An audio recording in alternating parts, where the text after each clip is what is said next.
As far as I'm concerned, as long as that same respect and recognition is not shown toward every one of our people in this country, it doesn't exist for me. And during the few moments that we have left, we want to have just an off-the-cuff chat between you and me. Us. We want to talk right down to earth in a language that everybody here can easily understand.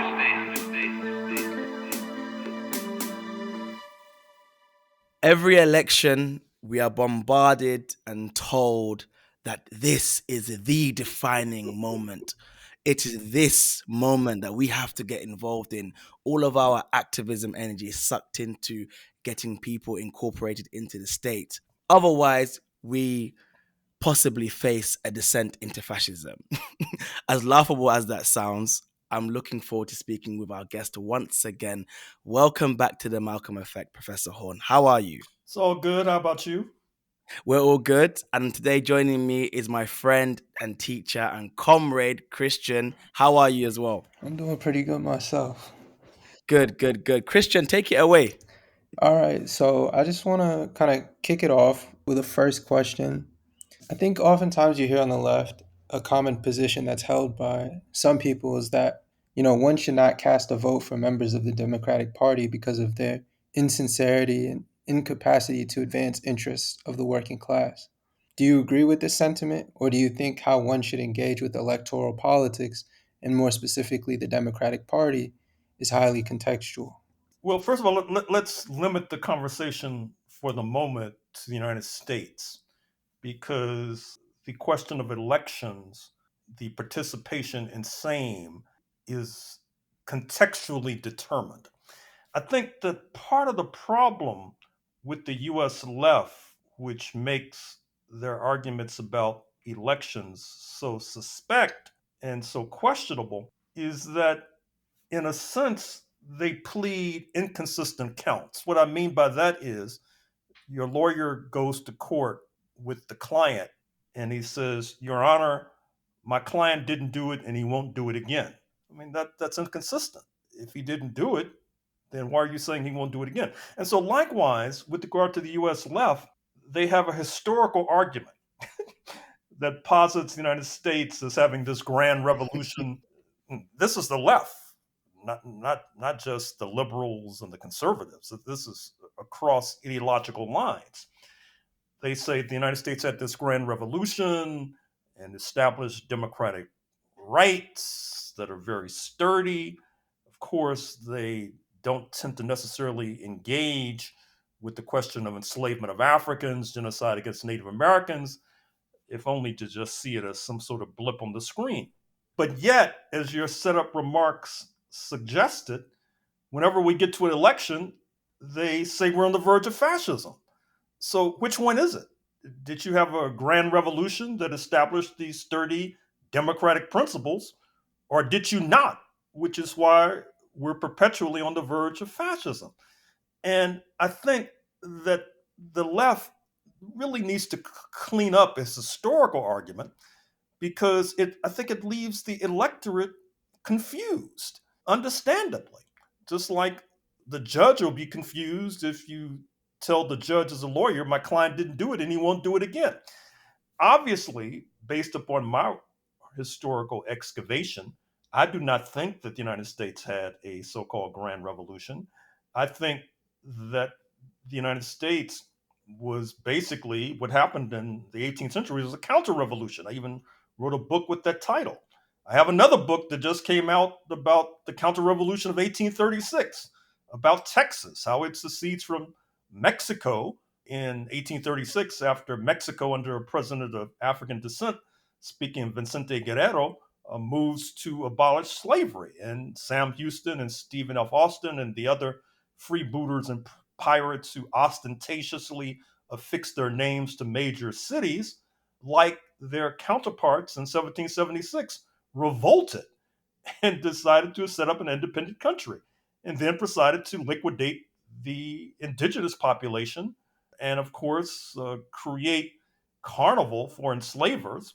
Texas, as you know, today has the largest black population in the United States of America.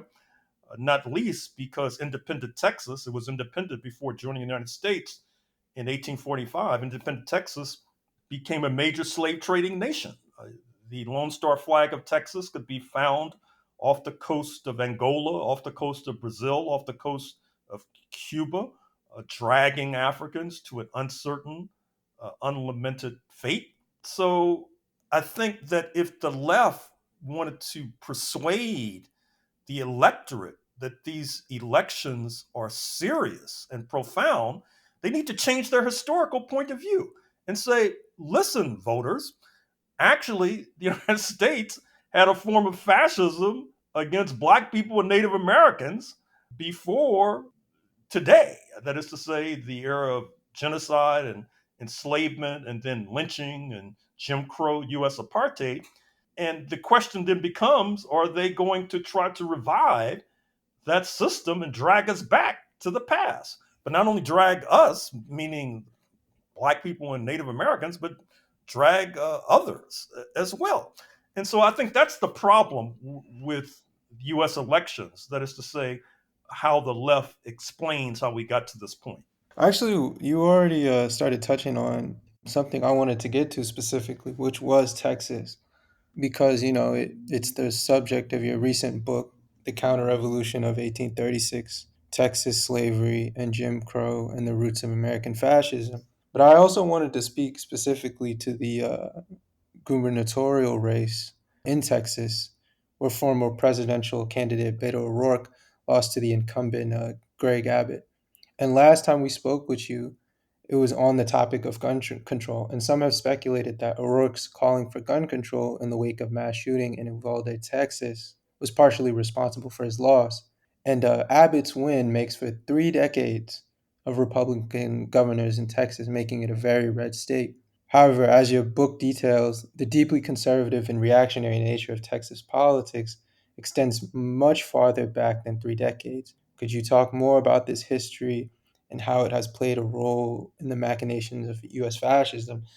And especially speaking about gun control and the role gun control had in equipping a certain settler population. Well, once again, let me start off with a critique of the US left. I hope this doesn't become endemic in terms of interview. But I'm sorry, I can't help it. Part of the problem with analyzing US politics is that many of our friends on the left do not invoke the phrase that you just invoked. That is to say, settler colonialism. What else is there but settler colonialism in North America? How is the United States ultimately different from South Africa, where you had settler colonialism, Rhodesia, Israel, Algeria before 1962, when most of the settlers fled back to France. I mean, New Zealand, Australia. But because many of the US left are so hyped up upon the myth of 1776, they rationalize this question of the invasion of North America and the dispossession of the indigenous population. Now, there are many ways to look at it. You could call it racism, you could call it white supremacy. I wrote a piece that I recommend to your audience called Against Left Wing White Nationalism. That's another way of looking at it. It's a kind of left wing white nationalism. But another way to look at it is class collaboration. In my book on the 16th century, I talked about when London first invaded what they called North Carolina in the 1580s. It was a classic class collaborationist project between Europeans of various class backgrounds, basically backed by the elite. And they were uniting on the basis of mutual benefit, that is to say, dispossessing the indigenous, and then with a lot of luck and a little pluck, they could arrange to kidnap Africans and get them to work for free. Now, that created what's called the so called American dream, because we have to acknowledge that many of these settlers were poor once they got here, but because of the exploitative system, they were able to become less poor, sometimes affluent. And it's also fair to suggest that the United States, or I should say settler colonialism in North America, when it was launched, did seek to elude and evade the religious tensions that have been racking Europe, that is to say, between Protestants and Catholics. I'm sure you know about Henry VIII and his breaking away from the Catholic Church for various Yep. reasons in the 1530s, and how that leads to religious wars. And we all know about the conflict between Christians and those who are Jewish. We know about the conflict between Muslims, Christians, and it's fair to say that the United States, not necessarily because they were more enlightened, but because they had formidable foes to confront in terms of rambunctious indigenous populations, they were seeking any warm body they could find to recruit to fight these Native Americans and keep the Africans in line. And so you had the creation of this so-called white identity, militarized identity politics is what I call it, that leads to the creation of whiteness. That is to say, magically, once these Europeans crossed the Atlantic, they assumed this new identity. And of course, it still retains its religious roots, which is one of the reasons why it's so difficult to confront. It retains a kind of irrationality. I mean, for example, if you're Lebanese Christian, like former presidential candidate Ralph Nader, you can be white. If you're Lebanese Muslim, you're third world. I mean, this is nonsense. I mean, you could be living next door to each other in Beirut, but once you come over here, you get various privileges based upon your religious orientation. So that leads us to Texas, which illustrates many of the points that I was just seeking to make about the origins of settler colonialism. That is to say, it's a class collaborationist project. And what makes Texas politics and US politics so devilish is that if you look at Texas, as I do in my book, and you look at the Native American question, you see that there are two major factions amongst the settlers. There is a faction that feels that the indigenous population should be placed on reservations. And that, of course, leads us to the origins of what used to be called Indian Territory, now Oklahoma, which was supposed to be the land of the Indians for as long as the rivers shall flow and the grass shall grow. So there's the reservation faction, and then there's the liquidation extermination faction. And of course, it's the latter that wins out in Texas. But what's striking, I'm afraid to say, is that oftentimes those further down on the class ladder were much more in favor of liquidation extermination.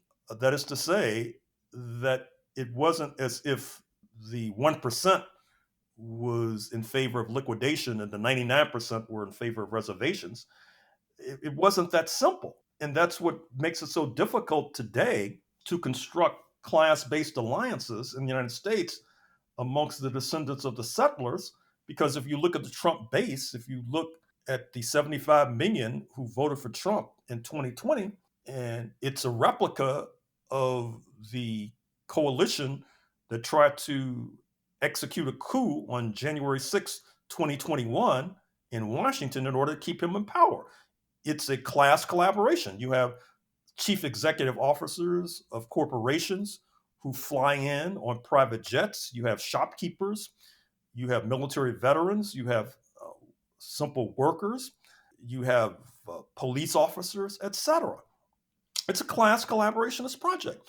And so likewise, in Texas, when there was this effort to liquidate the indigenous population, it was not just done through organized state functioning death squads like the Texas Rangers, who you may know have a baseball team in Dallas named after them. I mean, you had this significant controversy about the Washington football team being called the Redskins.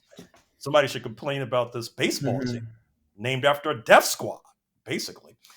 But it wasn't just the state-sanctioned death squads. It was sort of a grassroots effort, which of course leads us to arming the settlers, which leads us actually to the Second Amendment of the U.S. Constitution, which helps to justify and rationalize The fact that in Texas you have open carry, I mean, it's like a throwback to the 19th century in terms of people being able to carry weapons.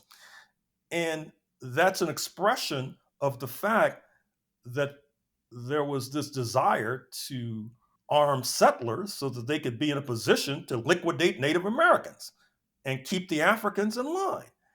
And that particular ethos has not disappeared in 2022. Now, I have to choose my words carefully here because after Beto O'Rourke, after the Uvalde massacre in May 2022, where you have these children killed by this young man, I I had the temerity to say that Beto O'Rourke did a good thing when he got in the face of Governor Greg Abbott when Greg Abbott was having a press conference. Oh, why did I do that? These ultra leftists said, I'm endorsing Beto O'Rourke. It reminds me of the Red Scare where, during the United States, where if the communists said that they were against tooth decay, you had to be in favor of tooth decay, not take any positions. Otherwise, you become suspect. So now with our friends on the left, even so, I guess if and I don't exaggerate, if you have some Democratic Party politician who says, well, I think Gerald Horne is a good scholar, I guess I should denounce that politician. Why are you saying Gerald Horne is a good scholar? I mean, this is nonsense. But this is the twist that some of our friends on the left twist themselves like pretzels in order to avoid talking about settler colonialism, to avoid talking about class collaboration, etc. And so Texas, there's a book. I was having second thoughts about mentioning this book because I'm about to make a criticism of it. And I think the author is well intentioned. But there's a book called Blue Texas. It's about how Texas is on the verge of ousting the Republicans. And that book was written some years ago, and we're still waiting because I don't think that the author, based upon his research, is really familiar with the history of Texas, deep genocidal impulse that helped to create this state. It reminds me of what the bourgeois analysts used to say about Brazil, that it's the country of the future and it always will be. Well, Texas is on the verge ousting the Republicans, and some might say it always will be. Now, I won't go that far because I think they will, but don't expect it necessarily in the next cycle electorally. Mm-mm. There's a, I guess there's a couple things I wanna follow up with. First of all, I want to say when you started talking about the Red Scare thing, it made me think of this like clip I saw recently from this video from the era of McCarthyism, in which they were trying to give examples for people to identify communists, and they said if they repeat communist propaganda, then they may be a communist, and then or if they hold beliefs that are in line with communist propaganda, they may be a communist. And then you see a video of people marching in the streets, and one of the signs says like "Down with the KKK," as Right. if yeah, if as if being against white supremacist hate groups makes you a communist by default. But I actually wanted to ask something. This is kind of veering off of the intended topic of the show, but it did bring up something interesting and something that's been a relevant conversation. It was the kind of irrationality and the religiosity that is often tied into right wing politics and the irrationality of it. And there's this Parenti quote from Black Shirts and Reds where he says, much of politics is the rational manipulation of the irrational. And I wanted to get your thoughts on if you think irrationality as like kind of political tool is something that really belongs to the right, or if it's something that can be used by the left. And I guess I'm also talking about the larger question of religion as well. Is religiosity in politics something that is right wing, or is there any possibility of religiosity on the countering with religiosity on the left? Well, that's a question that's complex and difficult to answer. What I mean is that, as you probably know, in the Black community, there's this tradition of these Black Protestants, and Martin Luther King, of course, was a Black Protestant, and Hmm. they lead these anti-Jim Crow movements. However, as I've tried to show historically, it was not inevitable that these black Protestants would assume hegemony in terms of the anti-Jim Crow movement. They assumed hegemony in the 1950s as a product of complex calculations. Now, let me also mention another point before I return to the 1950s. You have scholarship that suggests that the Protestant faith is not necessarily dominant amongst the enslaved Africans before 1865, that it only becomes dominant during the Jim Crow era. And to a degree, that's understandable. As you probably know, let me speak elliptically here. There's this controversy in the United States and Black Americans about who's responsible for the slave trade. Now, you would think Mm-hmm. that these Black Americans, like myself, for example, who carry these British names, who speak English, whose parents were Protestant, Christian, you might think that, oh, okay, let us infer from that chain of circumstances that Protestants in London were mostly responsible for the slave trade to what is now the United States.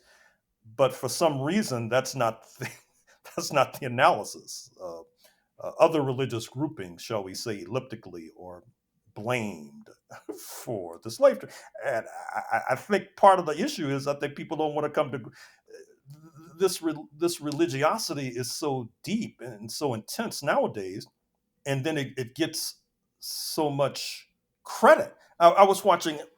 I'm speaking to you from Los Angeles, and so for various reasons, I don't have a television at home, but I have one in this hotel room. So during the elections, I was watching MSNBC. I noticed that some of the black commentators, almost casually, they talk about their religiosity, their being Baptists or Protestants, Mm-hmm. and that struck me because it's sort of normalized to a degree. But anyway, now let me return to the 1950s. So what happens in the 1950s, of course, is that the left wing folks like Paul Robeson are tossed overboard as part of this complex calculation of doing an agonizing retreat from the more horrible aspects of Jim Crow, because the United States is under pressure internationally. It's portraying itself as a paragon of human rights virtue and the ideological contestation with the socialist camp, but having difficulty in doing so because of US apartheid and Jim Crow. It's difficult to appeal to surging African nations surging to independence, Caribbean nations surging to independence, as long as Jim Crow is the law of the land. There's even a practical problem. In fact, my next book, which will be out in a few months, deals with Washington, D.C. in the 20th century. It talks about all the problems that Washington has when Jim Crow is the law of the land, when you have Nigerian students coming to Howard University, the historically black university in Washington, or Jamaican students, etc. After a while, the State Department says, maybe we should give these African students and Caribbean students a lapel pin that they can wear so they can go to restaurants and not be harassed, or check into hotels and they can be distinguished from Black Americans, you see. Obviously, that was not tenable, that was not sustainable. So the United States makes this agonizing retreat from Jim Crow, but the price of the ticket is throwing the left overboard, which creates an ideological vacuum, which not only allows Protestant Christians to attain a kind of hegemony in terms of the anti-Jim Crow movement, but it also gives a boost to Islam, which takes off in the 1950s. Mm-hmm. Minister Malcolm X. That's because, of course, the Nation of Islam had been discredited to a certain extent during World War II. See my book, Facing the Rising Sun, African Americans, Japan, and the Rise of Afro-Asian Solidarity, because they were most of the black nationalists were pro-Tokyo, pro-Japan, because Japan was the, quote, champion of the colored races, unquote. And then many of them served terms in jail during World War II because they refused to break with Tokyo. Then the United States dropped the bomb on Hiroshima and Nagasaki, August 6th and August 9th, 1945. Japan surrenders and it loses its luster as an oppositional nation that black nationalists could relate to. And then you see, then they begin to reorient towards Africa, because then Africa is surging to independence and it becomes, in their estimation, a more legitimate symbol to identify with. I say all that to say that this rising and this ideological hegemony of religious figures was hardly inevitable. It was based upon a complexity Hmm. of variables that I've just tried to outline. And I do think that there is a certain kind of irrationality in the US system. I mean, for example, in terms of rationality, you have the one drop rule in terms of Black Americans. I mean, you can look like Madonna or George W. Bush, but if you have the faintest African ancestry, you're defined as Black. Now, obviously, historically, that helps to justify enslaving more people. As a matter of fact, you have cases, folks, European immigrants landing in New Orleans and unscrupulous slave dealers claiming that they're actually Black and then sending them off to work on the sugar plantation. Whereas you don't have the one drop rule with regard to indigenous people. That's why you have all these celebrities claiming to be part Cherokee. Cher, Senator Elizabeth Warren, because you can maintain your whiteness even if you have Native American ancestry. And of course, that has Right. a material basis too, because that gives you Right. access to the land. In fact, I'm Yes. looking forward to this latest, newest Hollywood movie. Because that's about genocide, right? Well, of course, but Right. it's going to talk about a plot of, for European men to marry Native American women and then kill them, and then have access to the land. So that's obviously irrational to a certain extent. So irrationality is built into the system. I'm not sure if the intense religiosity of the United States helps to curb that irrationality, to speak euphemistically. Mhm. But once again, I'm treading carefully because I'm not just an analyst. I'm a political person, and I don't necessarily want to alienate potential allies, Hmm. shall we say? Absolutely. Right. Right. I just wanted to have a just something on you said, veering slightly off politics, off elections actually. But since we have a historian with us, given the you mentioned some of the tensions perhaps that can exist between different Black immigrant groups, and we know the rise of American descendants of slaves Oh and yes. and foundational Black Americans. Mhm. Just in terms of building solidarity and sort of easing these tension between African Americans and continental Africans and Caribbeans, what advice would you give? Well, there needs to be a better understanding of history. I mean, for example, as I mentioned my next book on Washington, D.C., and this book, I think, shows definitively and conclusively that the retreat of Jim Crow, which means, in a sense, the betterment of life chances for many Black Americans, that is to say, descendants of enslaved Africans in North America, that it's a global process, as I just suggested. It implicates people from Africa. Recall my previous discussion about Howard University, for example, African Caribbean students. So it's a global process, and so it's not just a process of descendants of enslaved Africans in North America acting on their own. I mean, it was an alliance. That's on the one hand. On the other hand, I oftentimes refer to, to some unfortunate statements by the Black actor who I believe has British roots, David Oyelowo, who played Martin Luther King in Selma. He was quoted as saying, hopefully it was a misquote, that one of the reasons he does so well in the United States is that he doesn't get caught up in all this, this race stuff that these U.S. Negroes are involved in. You see, people, including myself, consider that to be quite insulting. It reminded me of when I was living in Zimbabwe in the 90s, and the settlers used to try to come to me and say, why can't these Africans here in Zimbabwe be like you? You're hardworking. I mean, that was ludicrous. I mean, first of all, it was ridiculous. And second Mhm. of all, it was obviously a sort of a divide and conquer, trying to get me not to identify with the Africans in what was once Rhodesia. So I would say that all sides really need to study. I mean, basically, that's easy for a professor to say, since that's what I do for a living. But in any case, I think there's a lot of ignorance that helps to propel. I mean, for example, if reparations to descendants of enslaved Africans arrives in North America, in the United States, it won't be exclusively because Black Americans struggle exclusively. It'll be part of a global process. I mean, you got a right wing settler majority in this country. And so to get history shows to get them to retreat, you need to mobilize on a global level. So I'm not sure if the foundational Black Americans or ADOS, et cetera, I'm not sure if they're altogether aware of that, or perhaps on the other hand, they're overreacting on a subjective level to the kinds of platitudes and ethos that's reflected those unfortunate comments by David Oyelowo and perhaps others. Mm. Thank you. Oh, yeah, okay. Yeah, no, I mean, in the spirit of talking about internationalism, I wanted to dial it back. And at the beginning, when I asked the opening question about electoral politics, and we decided to narrow the scope to the U.S. for the sake of being able to better speak on the question, I did want to take it to the international question as well, and I didn't want to talk about electoral politics outside of the US. And so I want to talk about the recent election results of Brazil, where Lula da Silva Hmm. has triumphed.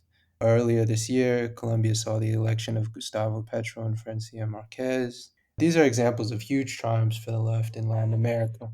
Do you think the scope of electoral politics in Latin America and other places outside of the US have a greater capacity for progressive politics? And do you think these recent wins in Latin America mean anything for domestic fight against neo-fascism in this country? Well, first of all, with regard to Brazil, that allows me to circle back and raise the question of religion once again. I host interviews on KPFK in Los Angeles, kpfk.org streaming, or if you're in LA, 90.7 FM. And it's Saturdays at 11 a.m. Pacific, 2 p.m. Eastern or New York time. And we're doing an interview this coming Saturday, which you can tell, say the date, whatever that is, this coming Saturday, I guess the 21st, 20th, I guess the 19th. And I'm interviewing a Brazilian political analyst who talks about the victory of Lula in the context of religion, because there's been a surge of popularity of Protestant evangelical Christianity. Brazil, as you know, was colonized by Iberian or Portuguese Catholics. But of late, the Protestants have been surging, and they're oftentimes to the right of the Catholics. Interestingly enough, according to this analyst, I'm saying according to this analyst because I'm not necessarily going to validate this proposition that she stated. But according to this analyst, the Protestant evangelical Christianity has made significant inroads amongst the Black population. As you know, Brazil has the largest Black population outside of West Africa, outside of Nigeria. And this then helps to create a basis for them to vote for Bolsonaro, the Trump of the tropics, the conservative, according to this analyst.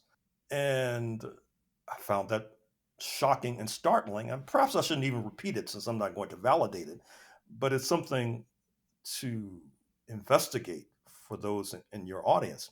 Having said that, it's apparent that the victory of Lula in Brazil, the victory of Petro in Colombia, the steadfastness of Maduro in Venezuela, and of course, reference here the recent summit between Petro and Maduro in Caracas, where the line was that they're one people but two nations, which is a real turnabout because Colombia had been a spearhead against Mm-hmm.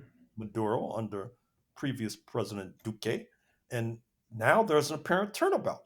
So that combined with the fact that AMLO, the president of Mexico, the largest Spanish-speaking population nation in planet Earth, is having a summit of Latin American nations, with many of these left leaning leaders.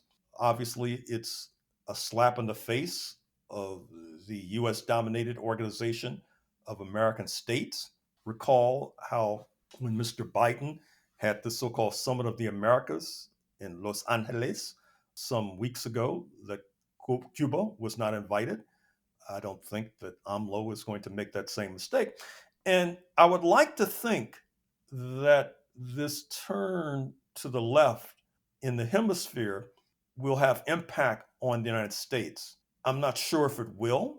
I am pleased by the fact that, at least thus far, there has not been a coup attempt against Lula. He doesn't take office until January 1, in part because after the results were announced, you had congratulatory messages not only from President Xi of China, but also Mr. Biden.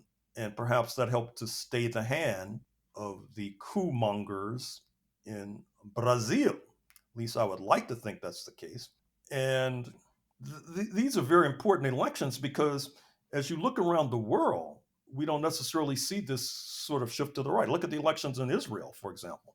Israel is shifting even further to the right than it has been historically, with the return to office of Mr. Netanyahu in coalition with ultra right forces who we had thought were fringe forces, but they're now going to be part of a governing coalition. Look at the Swedish Democrats. We had thought that Sweden was the poster child for social democracy, but that is difficult to say nowadays. Look at Rishi Sunak in London. Look at Mr. Macron in France, for example. Look at parties of the right in Japan, for example. So this shift in Latin America is welcome. Hopefully, I can say that it will have knock-on effects positively. For example, what Lula did during his first tenure as president was increase legations and missions on the African continent and increase solidarity and aid to nations like Angola and Mozambique, but not only Angola and Mozambique. So hopefully, this trend in Latin America will have positive knock-on effects in Africa. And if so, it can't come a moment too soon in light of what's happening in the United States, what's happening in Israel, what's happening in certain parts of Europe. So I think a lot of this conversation has kind of centered around like the effects with the limits and the abilities of electoral politics, both domestically and internationally. But I wanted to like take conversation even further and talk about the state.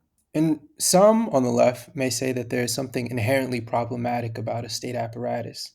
That even if a state is at the will of the working class, that would not be enough because the problem is the state. The state is is the source of our ills. What do you think about this? What do you think the role of the state is in any sort of pursuit of progressive politics or in increasing the well-being of working and poor people, colonized people, racialized people?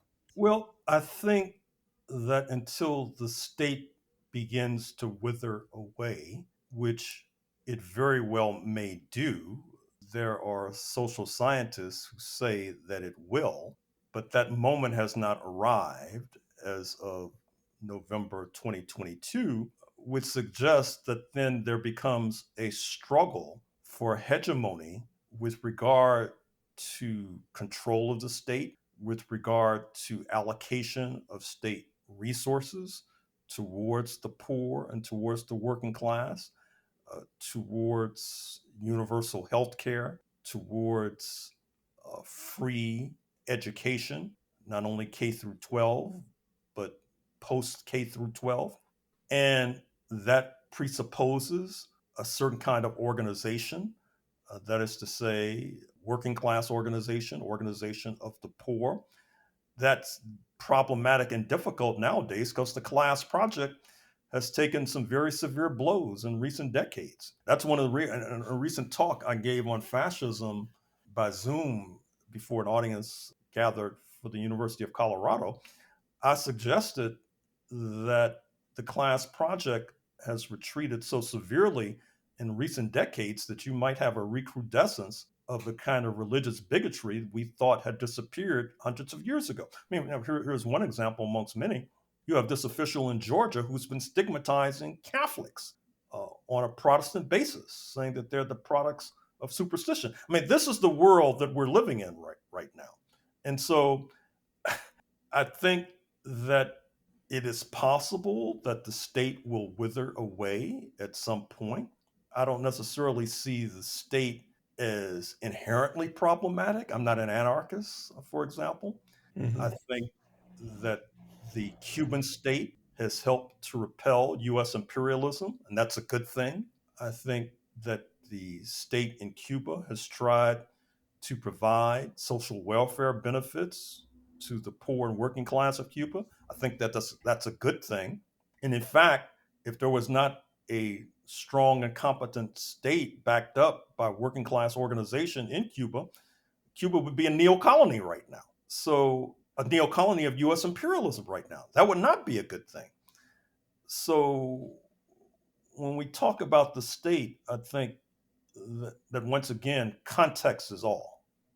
Thank you for that. Thank Thank you. you so thank you so much. And I guess in closing, so thinking about I know going back in time a little bit, but Bernie Sanders and the DSA now and people who call themselves social democrats, some of the time who purport to be on the left will speak about, well, electing these people who are social democrats, maybe their international politics are horrendous and oftentimes they're voting along lines that increase militarization. However, in the short term, or at least domestically, these will be net benefits for working class people by voting these politicians in the US. What would your response be to that? Well, once again, it's complicated. Now, I said a moment or two ago that I'm a politico, which means that, I'm not just a theoretician and a scholar. I'm trying to build Yeah. coalitions. And so it's, I'm not going to be like these people I was just complaining about, say a bourgeois politician who says, well, actually, I read some of Gerald Horne's work and I think it's, I can learn from it. Then Gerald Horne will say, phooey, I don't like I don't like you for praising me. So I don't want to be in that sort of position where to turn the coin over, where I'm trying to ally and build an anti-fascist front with social democrats, then I'm going to denounce them. They may not look at that too kindly. But having said that, let me agree with you. Perhaps that provides me some cover. What I mean is some of these positions that our social democratic friends take on foreign policy really need some revamping. I don't think that many of them have thought through the consequences of supporting a NATO proxy war in Ukraine, for example. I know for a fact that not only social democrats, but others who consider themselves to the left of social democrats, who consider themselves to be, say, pro-China, for example, I don't think that they realize that Russia is seen as just a hurdle to overcome before you reach the big enchilada, which is China. And so if you're taking this anti-Moscow line, but you think you're being pro-Beijing, I think that that's inconsistent and incoherent. You have to see the linkage between the two. Having said that, the problem in the United States, once again, is class collaboration, or is a problem.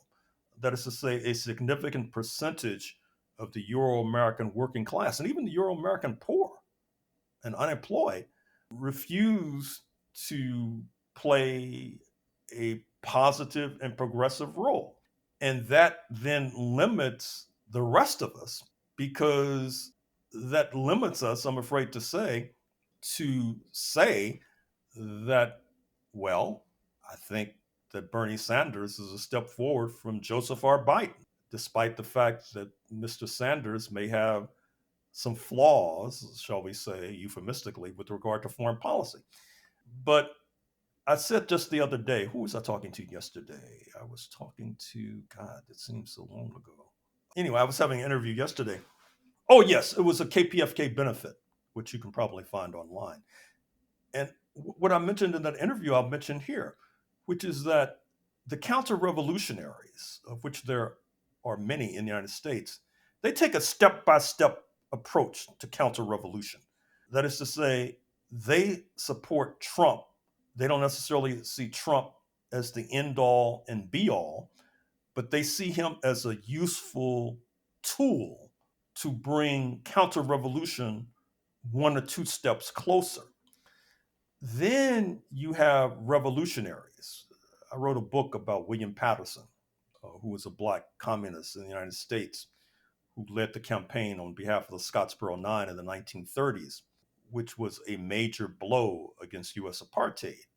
I argue that it was probably the most significant blow because it globalized the question and internationalized the question of U.S.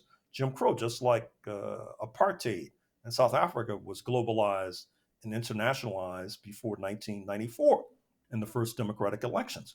And of course, Patterson, like many revolutionaries, didn't necessarily see revolution as part of a big bang, that the United States is a reactionary country today, but then we wake up tomorrow and it's a revolutionary country. He saw things as taking place step by step towards revolution, just like counter revolutionaries today, they see counter revolution as a step by step process. And so I would say that with regard to our social democratic friends, that like Lenin, the author or the engine of the Bolshevik Revolution of 1917, which transformed the world, that we, particularly people in the left in the settler colonial regime, we should try to forge alliances with allies, even if we do not necessarily agree with those allies on every single issue. I mean, that's the nature of United Front, in fact. United Front politics is that you unite with regard to those issues on which you agree and continue to have discussions and even debates about issues on which you do not have agreement. Thank you so much. Once again, this has been an extremely generative conversation. Please like, comment, subscribe on where you listen to your podcast. Until next time, peace out.